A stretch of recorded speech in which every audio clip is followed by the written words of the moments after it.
first event, and I'm hoping that we have an amazing year. So welcome everybody, and I'm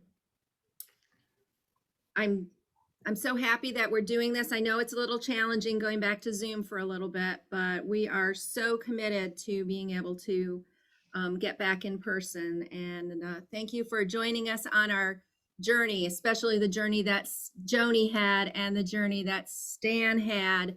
And then I'm carrying the next part of it. So welcome. And we're going to start with the Pledge of Allegiance. So what I'm going to do is I'm going to bring up my flag, and this is my flag. I may have shared with you, this is my flag that I received when I became an American citizen 2 years ago. So I'm very proud of this. It's a little small, but I'm super proud of it. So let's start with, I pledge allegiance to the flag of the United States of America and to the republic for which it stands, one nation, under God, indivisible, with liberty and justice for all. Thank you. Okay, so do we have any guests today? I'm not seeing any other than our wonderful speaker who has joined us, but it is so wonderful to see everybody. I'm just going to go over a few announcements before we begin, before Vince introduces Barbara. So in my Tuesday email, I shared with you who the board members are for 2021-2022. And after our board meeting that's coming up on Tuesday, each committee chair may be reaching out to you, to various club members to seek help on specific projects or goals. So hopefully, if you get invited, if it's humanly possible, please say yes. We're going to re-energize. So some good news. I know I put it in my email, but we met our goals for the presidential citation. There is a requirement for us to have 13 goals, and we are overachievers, and we got 15. So thank you for everybody who helped. And Stan, thank you so much for your hard work with those goals. We are with the board on Tuesday. We'll be going over the goals that we've identified, and then I will share them out with you. I'm going to keep everybody up to date on our Rotary goals throughout the year, because I figure if all 145 of us know what our goals are, then we're all going to work on it together, and it'll make it so that it's an easy lift for all of us. So I will be sharing several of the goals next week, and then I will be introducing them again throughout the year, so we kind of keep them top of mind. So please pay attention, also close attention to your email. You should still receive at least 2 emails regarding meetings weekly. One from me on Tuesday or Wednesday that just kind of is an announcement and sets the tone of what we're going to be doing. And then one also from Vince for the program. In addition, on the times that we are doing in-person or hybrid, what we call hybrid, we're in-person plus Zoom, then Steve will also be sending out an email. And that one's critical because that one helps us determine our meal count. And as you recall, there's a large group of club members who've chosen to go pay as you go. So we want to make sure we can get as close to the meal count as again, humanly possible. So there, Stan worked really hard, and at the end of his year, he was able to introduce 2 new club members. And so Carla Lindquist is going to be a new club member. She has been attending several meetings, and she was sponsored by Grace Morrison. So we're very happy to have her join and participate. And then Marlene Showalter has also attended several meetings and is sponsored by Stan, and is related to Stan in some way. And so we're so excited to have her join us on a regular basis. So being able to have those additional club members is also one of the things that pushed us over getting the presidential citation. So you will hear me talk a lot about recruitment. So please take every effort to invite guests to our meetings. especially to help recruit any new club members that you can share the joy of Rotary with, and so we can start building up the number of people we have. I'd love to really bust through our membership goal of what we did as 145 this year. I want to bust right through that. So if you can invite and bring a guest, that would be wonderful. They are welcome to be a guest, but hopefully they will have such a wonderful time that they will then want to join us as members. So those are my announcements. I'm going to turn it over to Vince, who is going to introduce the program today. Very good. Thank you, Marie. Well, this too is my first effort at this programming. And so I am very pleased to start this year off with someone you all, I'm sure, know. You probably got this Topeka magazine recently or seen it. And in it is the Topeka Park Project, which are portraits of many of the well-known areas in Topeka that we can visit through our Parks and Rec department. And they have made beautiful posters which are on display at the library. One of those artists was Barbara Waterman Peters, and I'll read a little bit of her bio. She has her Bachelor of Fine Arts from Washburn, her Master's of Fine Arts from K-State, and an Honorary Doctor of Fine Arts from Washburn University. She's obviously an award-winning artist whose works are in museums, corporate and private collections. She is regionally, nationally, and internationally known in more than 300 solo, invitational, and juried exhibitions. Barbara taught at Washburn and Kansas State universities, as well as for Lassen Community College in California. In 2011, she was awarded the Artie for Distinguished Visual Artist from Arts Connect in Topeka. She was a staff artist for the Washburn University Theater from 1999 until 2016. And she founded, and she was one of the originals to found Studio 831 in Noto, which is an artist space and gallery. She's co-founder of Pen and Brush Press with author Glendon Buckley.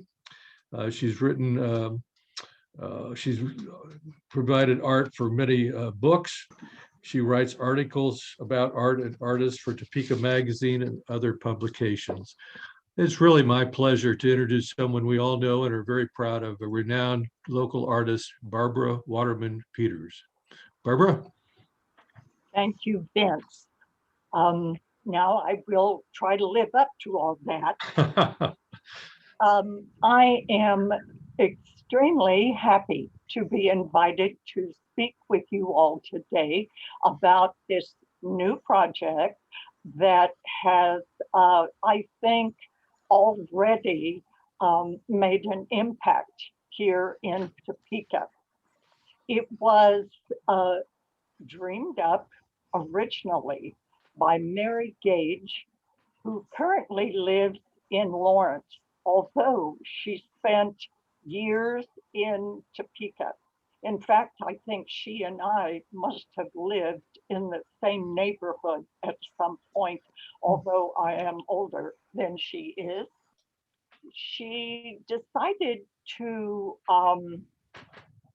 make a project that would echo or be reminiscent of the WPA project in the 30s and 40s, in which artists were supported, that was during the Great Depression, by painting or creating posters of the national parks. This would encourage travel and appreciation of our beautiful national parks, as well as support the artists who were struggling at that time. So she approached a number of Lawrence artists about doing exactly that. The artists were invited, a list of their parks and green spaces was made. Artists were allowed to choose their park, and they depicted that park in all sorts of ways. Their posters, their results are running the gamut of ways to show exciting and interesting things about various parks. The artists had connections to the various parks, so they already had a feeling for them. Well, the result was a number of posters produced, and in conjunction with the Lawrence Public Library and the Lawrence Magazine, the project was launched. And it has been so successful that Mary decided to bring it to Topeka. Well, to get a long story short, as Vince mentioned, I write articles for Topeka Magazine. And the editor of Topeka Magazine is the same person who's the editor of the Lawrence Magazine. So his name is Nathan Pettengill. Nathan and I have a long acquaintance because I started writing for that magazine in 2008. I looked it up because I wanted to have an accurate date. I had no idea I had been doing that for so long. But it's a privilege because I get to write about my favorite subject, art, and I get to put a spotlight on a number of artists here in Topeka, many of whom are extremely talented. So when Mary approached Nathan with bringing the project over to Topeka, he decided that possibly a logical person to approach would be Barbara.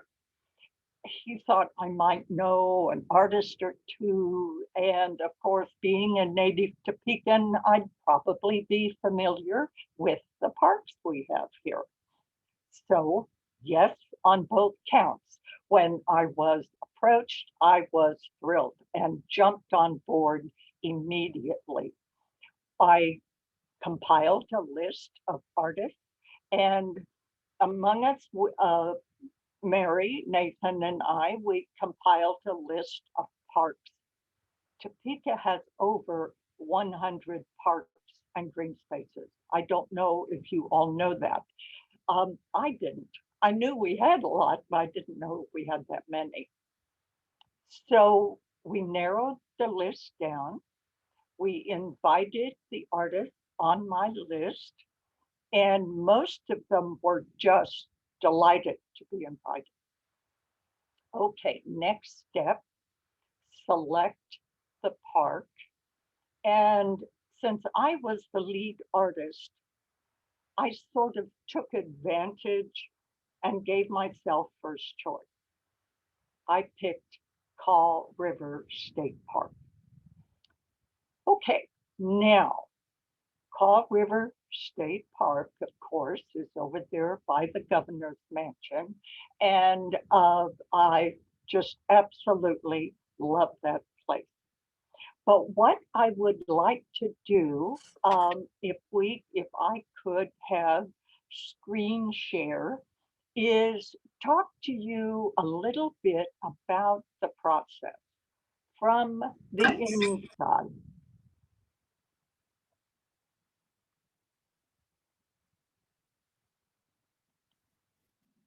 All of those things, because I'd like to have a little time.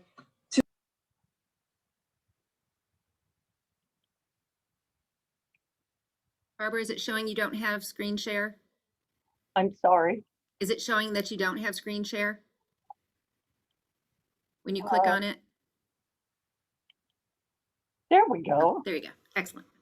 Okay. All right, now there.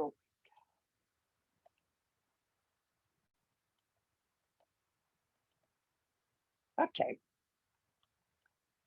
The reason that we have a PowerPoint presentation is that I like to play with PowerPoint. And this was an excuse. I wasn't going to do it. And then I thought, oh, heck, why not? This is a visual project. And so to not give you visuals would be a little, I think, out of whack.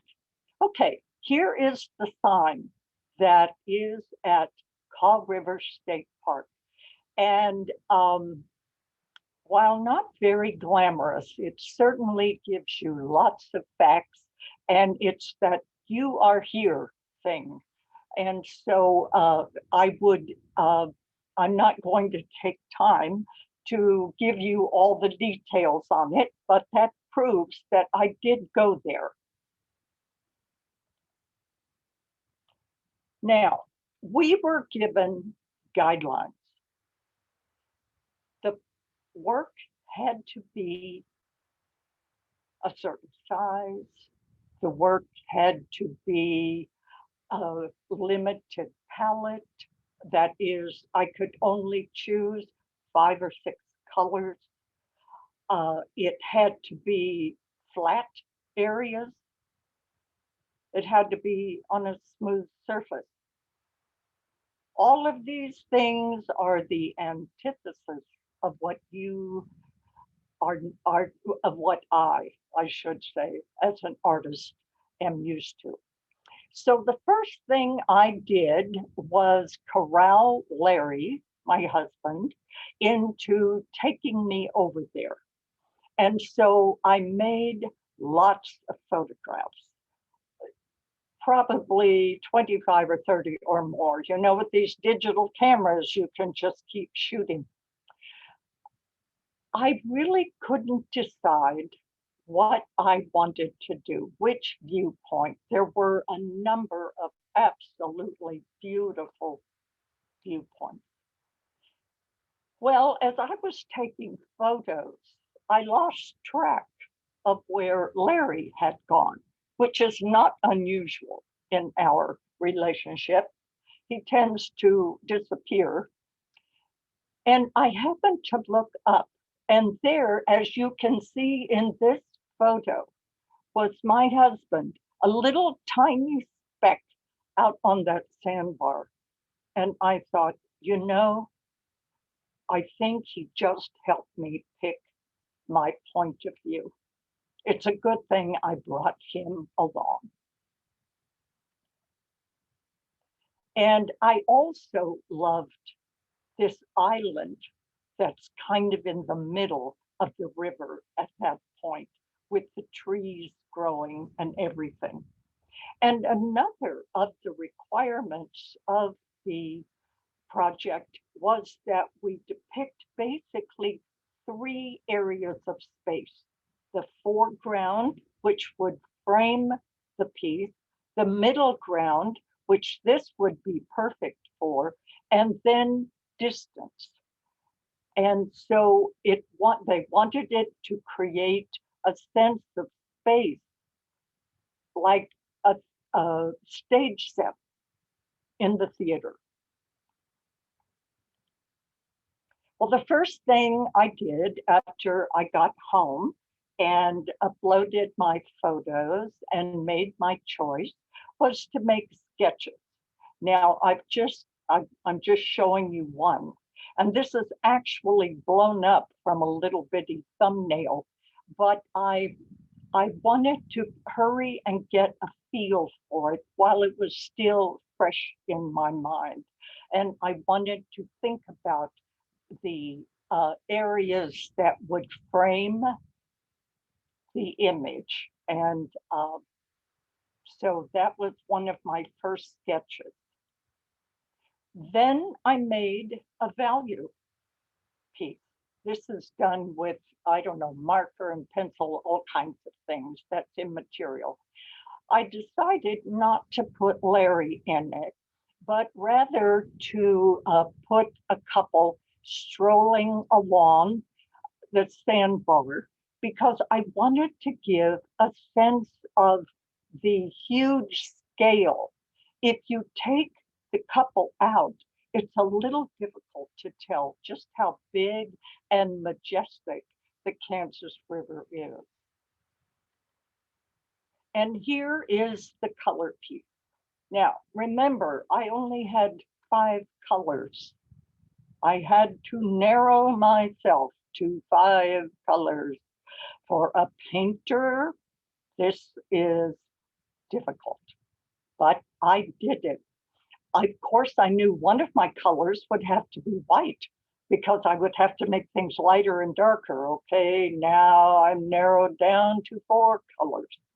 I had to select some things that would mix to make various greens, make the wonderful sandy buff color, and of course the blue of the sky and the river, and then the shadows. Now, we were also instructed to allow room down at the bottom for the name of the park and the C Topeka logo.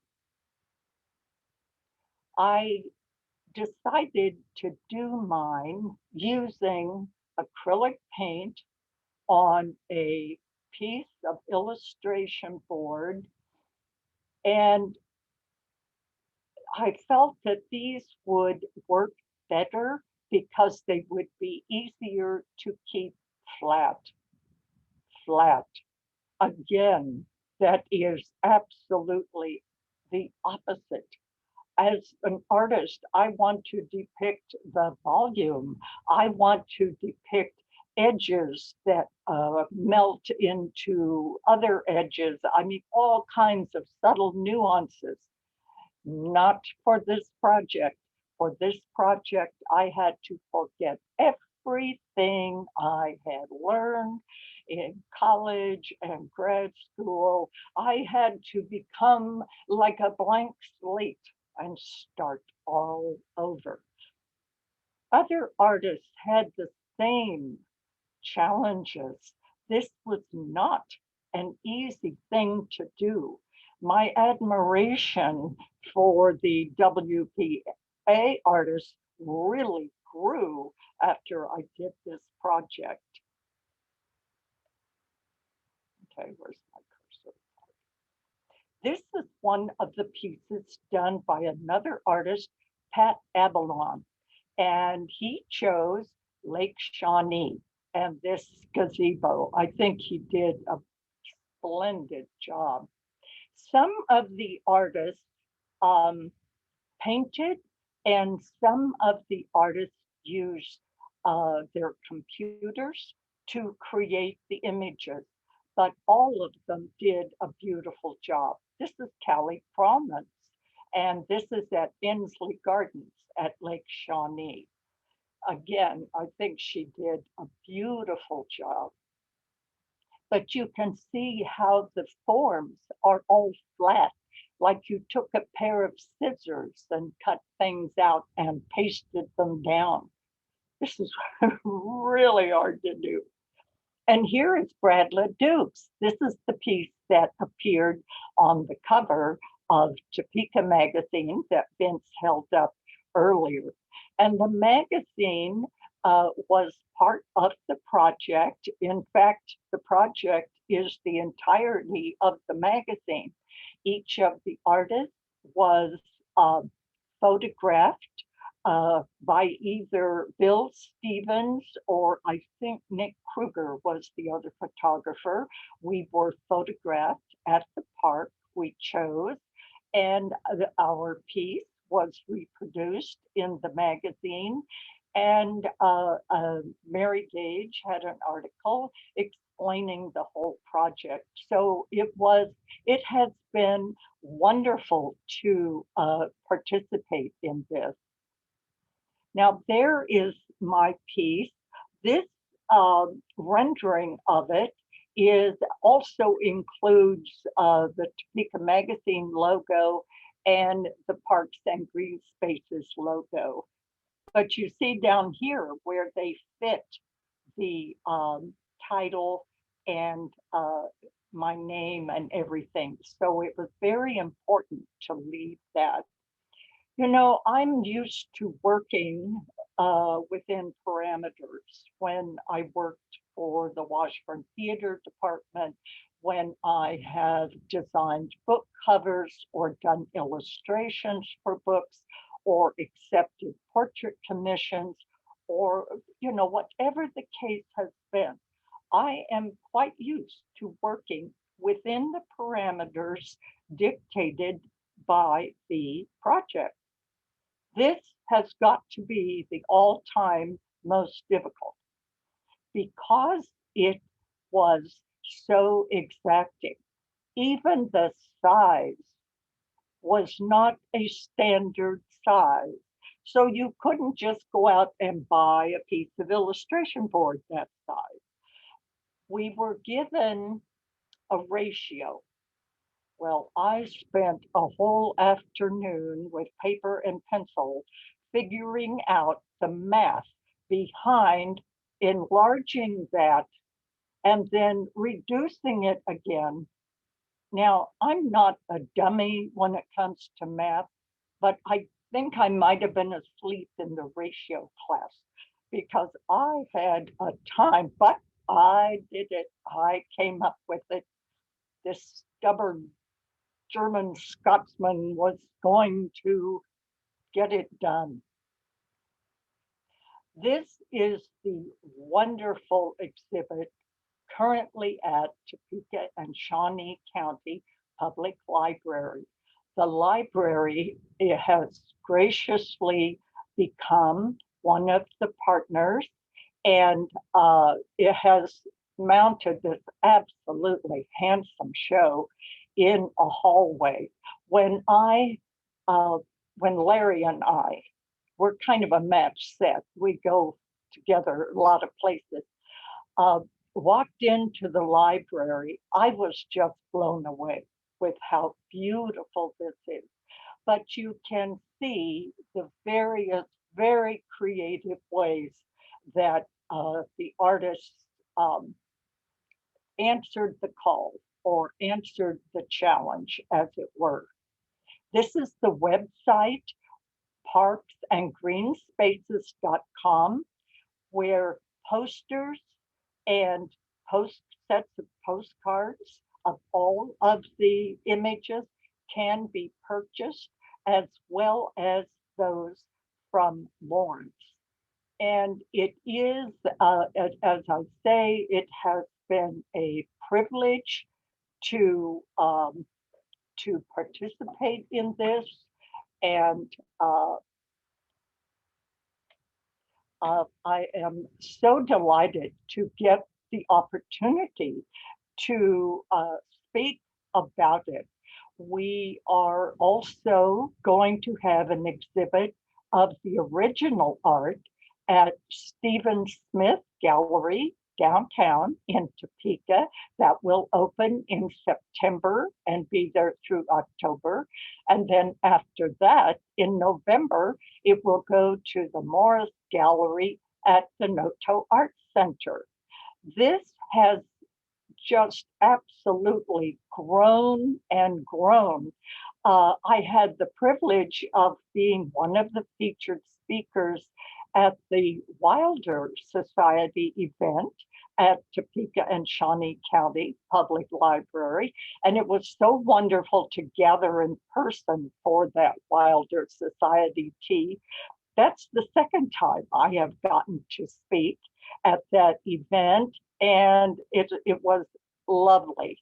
I think that I probably had my audience's attention because they were roaring with laughter. So I believe that they were interested not only in the project itself, but a little personal piece about me, which I will add if I'm not going over the time limit, which I tend to do. So somebody do this if I've spoken too long. Why did I choose Kaw River State Park? There are so many beautiful parks in this city. I could have chosen Gage Park, which I love. I could have chosen Lake Shawnee, which I love, and many of the other parks. Well, the river. The river was my deciding factor. I have lived on both sides of the Kansas River. When I was a toddler, we lived on Northeast Logan Street.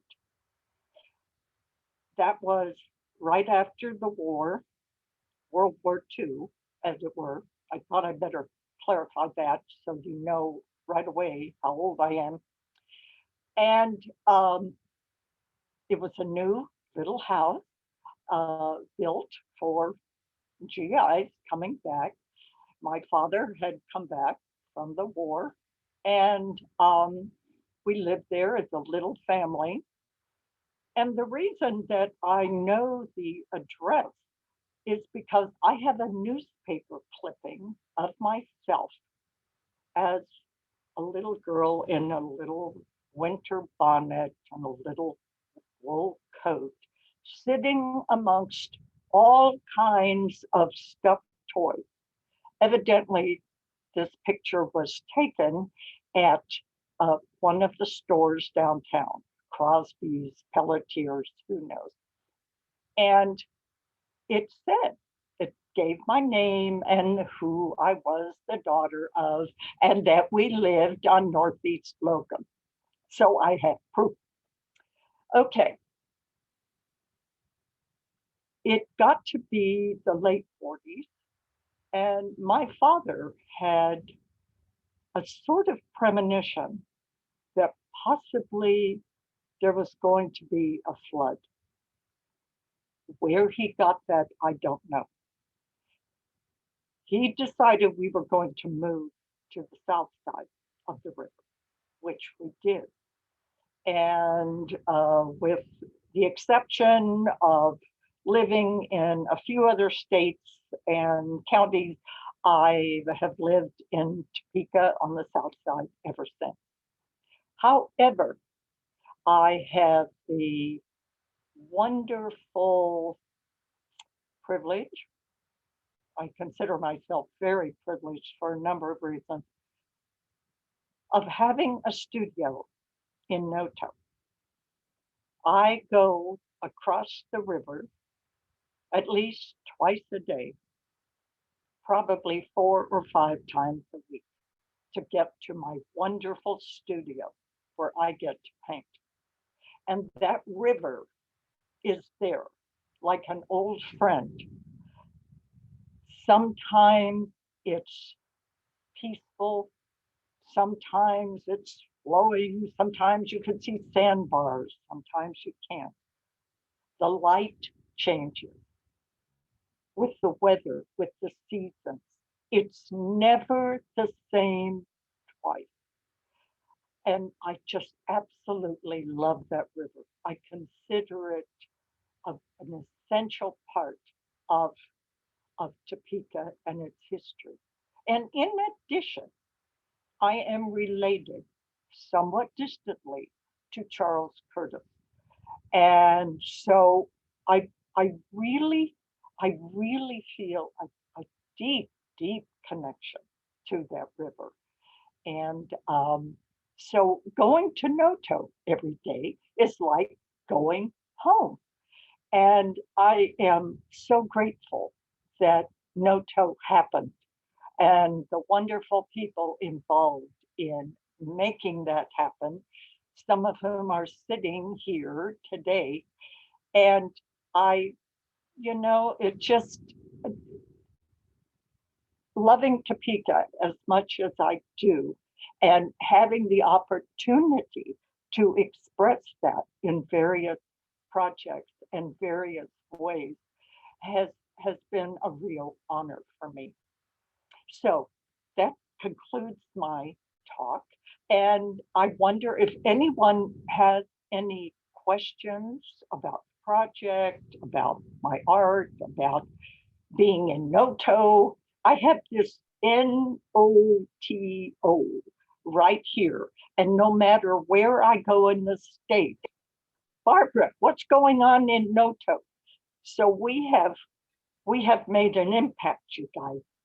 And Noto is a very important part of what's going on in Topeka, downtown, and beyond. It is so exciting to be living in Topeka right now. We have so much wonderful stuff. Okay, I'm going to quit now because I'll just go on and preach to the choir. But are there any questions? I'd be happy to answer. Feel free to go on mute or go off mute and just ask Barbara any questions.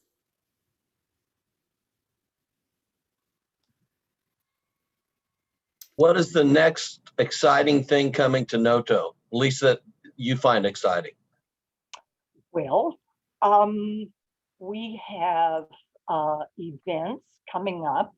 In September, we have something called Noto Live, which is an all-day event featuring music and buskers and art. We have, of course, we have the Friends of Noto. We're always looking for new members. I don't know if you have noticed, but a number of Noto businesses and entities have been nominated for Best of Topeka. We are really excited about that. New businesses are coming in. There's in one of Jenny Torrance's spaces, there are pop-up restaurants. I don't know what the next one will be. We have, let's see, I know we have a holiday event coming up around Thanksgiving and Christmas. I'm sorry, I'm on the programming committee. I should have this committed to memory. Sorry, I don't. We have live music in Redbud Park, sponsored by different entities on First Fridays. There's always something exciting going on. Now, sometimes you go over to Noto like on Monday, and there doesn't seem to be anything going on. Well, I'm probably in my studio painting, grateful for the quiet. But as you get later in the week, the foot traffic picks up. Businesses are open and welcoming. So we have sculptures in our and murals. We have the giraffe that is going to be installed eventually at the zoo. And we are getting to enjoy it in Noto for a while. It's installed in Breezeway Park. Another thing that's going on are the gates, which will enclose the kiln yard behind Fire Me Up Ceramics. And my husband, Larry, and Michael Bradley were the two guys who worked tirelessly on that project. As we speak, those gates are being moved over to the Arts Connect building, where they will be on display. So if you haven't seen them, I urge you to. They're made of all recycled metals, old silk screen frames, huge ones. They are absolutely gorgeous. They were all put together at my studio, although I didn't have anything to do with them, but I'm going to miss them. Okay, any other question? Did I answer your question? I'm sorry, I sort of. Absolutely. Look forward to all those things. I did see a comment in chat if Yeah, Angel. somebody wants to address that. Hey, Barbara, can you hear me? This is Terry Wages. Okay, Can you hear me? yes, I can. Okay, the question I have is, what, in your opinion, does Noto need to make it more successful? And are there any problems in Noto that need to be addressed along that line as well? Okay, this is a good question. And I know that this is probably a question being asked on the survey for the master plan. I'm on the leadership roundtable that's been put together by Arts Connect. So, we are thinking about these very questions. What does Noto need? We have lots of people coming over. I think one of the things from my viewpoint is that possibly people could maybe spend a little more money on art. That would be great. We have art priced in all price points. I mean, you don't have to feel if you walk into a gallery that you're going to be, having to hawk your firstborn child to buy art. Another thing I think would be to parking is always an issue, although we have several nice parking spaces now. And of course, I'll be glad when the street is open again. At the south end of Kansas Avenue, we have to turn in a big circle to drive back out because of road construction. However, it is and was a much needed repair. So that's a good thing. Problems, I think possibly we're having a few problems with vandalism, and the police department is very aware of it and has been wonderful about checking on that and seeing to its conclusion and finding the perpetrators. We do have cameras installed and so forth. It's sad when you have nice things and someone wants to take them away from you, especially when there are resources available to help people.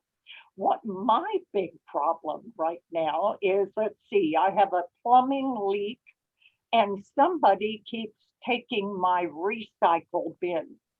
It seems I've had to have my recycle bin replaced several times.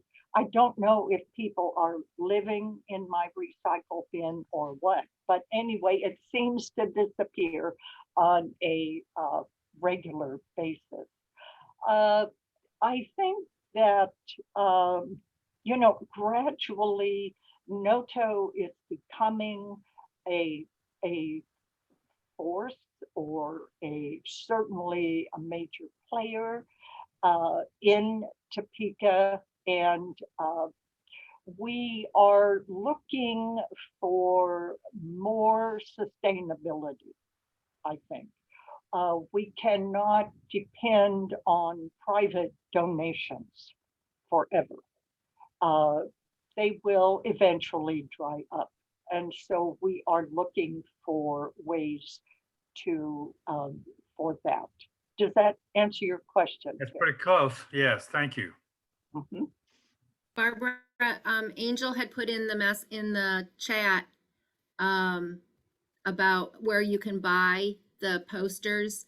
And so I included the link to the website because we're printing them on demand. So they're not printed ahead of, and just stored at the library boutique. But you could go to that website if you go into my chat that I put in there and then place your order, and then you can pick them up when they're ready at the library boutique. So I will say, Barbara, I have some of my postcards, and I'm getting ready to buy a couple of those posters to send to my dad, who spent a lot of time in the Rose Garden Oh, and a lot of time on the train with my son. So I'm looking at a couple of those because I know that will speak to my dad who can't come down from Michigan. So thank you so much for all the work you did to pull it all together and really make us so proud of Topeka and their parks and everything that's associated with. So are there any, I can take like one more question before we end.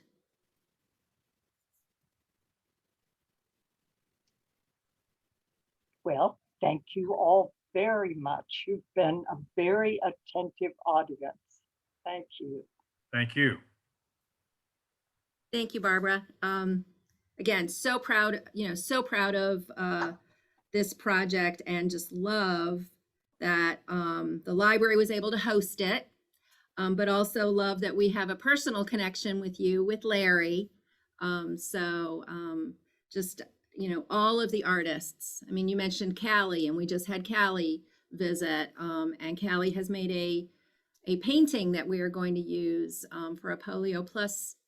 She donated a painting for a Polio Plus that we're going to be auctioning off in the future. So we have some amazing artists in this community, and it's just so lovely to pull them all together. So I can't thank you enough. Can we give Barbara a round of applause? Thank you. Okay, so I've got a couple of announcements, and then I'll talk about the presentation for next week. And Steve is coordinating the next rubbish roundup, and so that is for this Saturday, July 10th at 10 a.m. And we're going to be meeting at the Point Park, right, Steve? Rotary Pocket Park.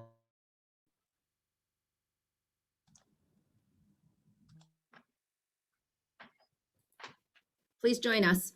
And we also are working on a social, as you recall in my email, and we talked about it last time.